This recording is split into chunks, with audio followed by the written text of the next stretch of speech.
There was no need for introductions when the Miami Heat got to work this season. It's the same team as last year. That won't be the case next year. Dwyane Wade's 16th NBA season, almost all of which was spent in Miami, will be his last, and the Heat are determined to send the franchise's career leader in just about everything out the right way. Miami slogged its way through injuries to make the playoffs last season, and in an Eastern Conference that seems more open than it has now that LeBron James has moved west, the Heat are hoping to send Wade off with a deep postseason run. "I'm going to treat it with the appropriate respect," Heat coach Erik Spoelstra said of Wade's final season. "I want him to know that I'm going to give it everything I have to make sure it goes the way that he wants it to, and then in turn, for him to give everything he has to make sure this team goes the way we want it to."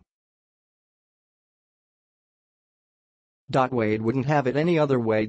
He labored over this decision to come back or not, spending most of the summer leaning heavily toward retirement. But the idea of one last full season in Miami, one more series of moments, one more year to impart wisdom on a locker room that rallies around him, it was all too much to ignore. "They want to be competitive," Wade said.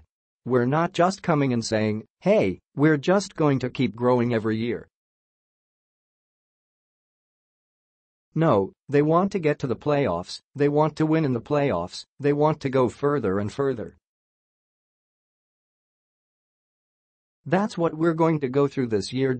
Miami won the Southeast Division last season, but had at least 5 players dealing with injuries by the time the playoffs started. The Heat postseason run ended in 5 games with a quick ouster by Philadelphia. "We know, with the guys we have, we can be better," said point guard Goran Dragic, Miami's lone all-star last season. "Wade won't start, but he'll still lead, and like Dragic said, he sees no reason why Miami can't exceed what it did a year ago, especially since the entire rotation that ended last season is back." "I know my game," Wade said. "I know what I'm still capable of. Here's some of what to know going into the Heat season. One last dance. Wade's final season will have some victory lap, farewell tour elements to it, but neither he nor the Heat are viewing this as entirely ceremonial.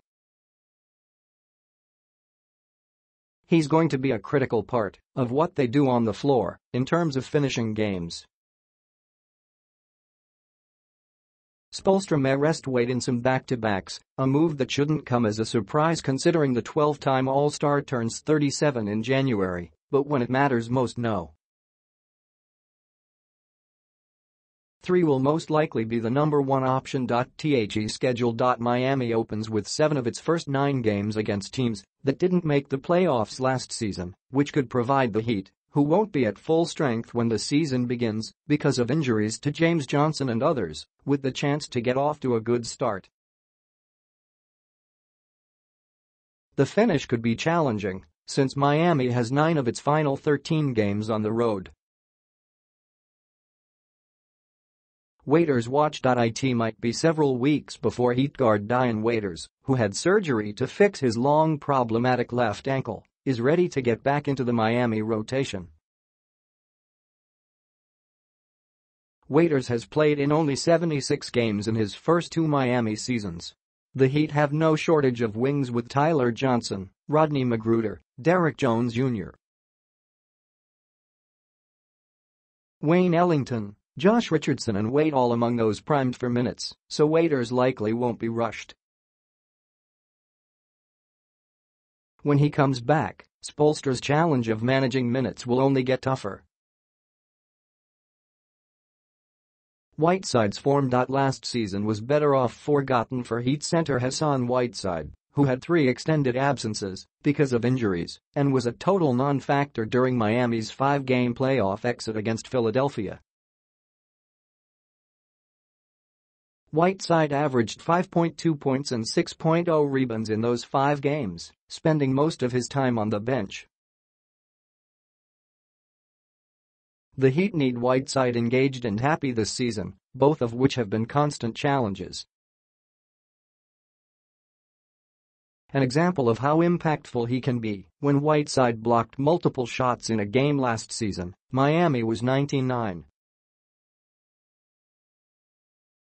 When he played and had less than 2 blocks, the Heat were 11-15. From deep. The Heat set a team record for three-pointers made last season, and Wayne Ellington set a team record for threes by an individual by making 227, even though he started only 2 of the 77 games in which he appeared. Miami was 18-5 when Ellington made 50% or more of his threes in a game, 24-30 when he played and missed more than half of his attempts from distance.